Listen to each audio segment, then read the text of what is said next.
For solo travelers and budget-conscious cruisers, there are far better options than most people realize. In my River Cruise series, today we're breaking down Riviera Travel.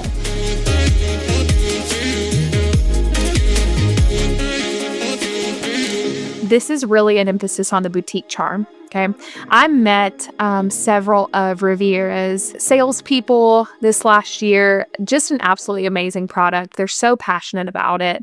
They are actually the #1 cruise brand in the UK. Okay, so Riviera equals Viking. Think about it that way. They are very well known in the UK. It's a very strong British product. They're bringing their product for the first time to the American market. They started that last year and they're super excited to be on the American market. If you kind of want that equivalent to Viking, like as far as like a premium product, but it'd be a more like unique, high value kind of British experience, we'll say. It's very low price points. Like that's really where they shine, is their price point. And they also shine with solo travelers. They offer a ton of solo sailings per ship. So if you are a solo traveler, I cannot tell you enough, you need to be sailing on Riviera. You do not have to pay double. They offer that solo experience. And yeah, it's kind of a British boutique feel. So you're going to be sailing with probably some more Brits than Americans. That's okay. We can have a little different cultural experience.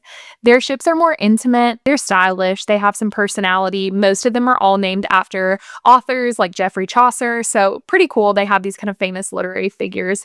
As a former English teacher, I think that's a neat little touch. They're definitely regionally focused. So the parent company that used to own Riviera was a land-based company for years and years. I think they started back in the 80s. So they really focus on the regions where they are and they listen to their clientele. They realized that the 7-day itinerary that most river cruises follow wasn't long enough, but the 14-day was probably too long for most clients. So they actually offer some unique itineraries that maybe stop off at different stops, start and stop at different points than other lines. Their itineraries are just going to look a little bit different, and oftentimes they're 10 and 11-day experiences, which is really nice. And they're going to be pairing it with some of their land offerings as well that are very unique. It's definitely a premium category, like I mentioned, but with less than premium prices, which a lot of you all are really going to like. They operate on a different model. So they operate without a hidden cost model. So they don't bundle a bunch of things. They separate out expenses like alcohol. They offer more affordable, flexible options, okay, than some of their competitors. It's more relaxed vibe. It's more authentic. It's value driven. It's very European minded. You know, they don't have these bloated costs of the all-inclusive, right? Like if you don't drink a ton, the all-inclusive experience on Scenic or Uniworld doesn't mean much to you.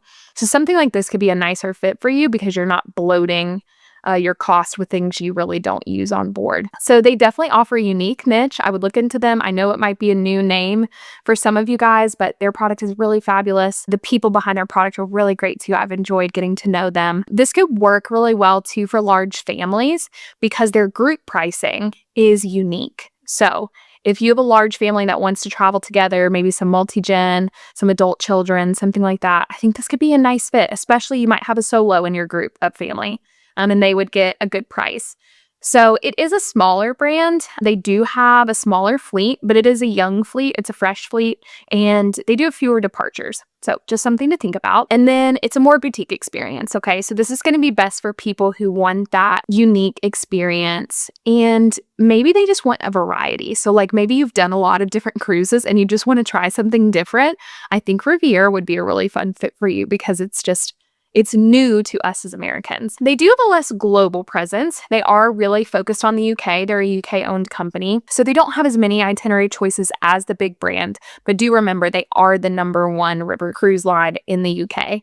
So they are very well established, and they have lots of raving fans. They are not launching new ships every year, so it is a very fresh brand that is on the scene.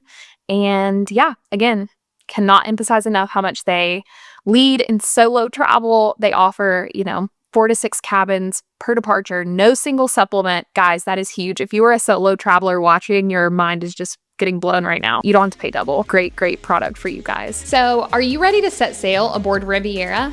I'd be happy to help. Drop me an email at allie@picturethistravel.com and mention this video.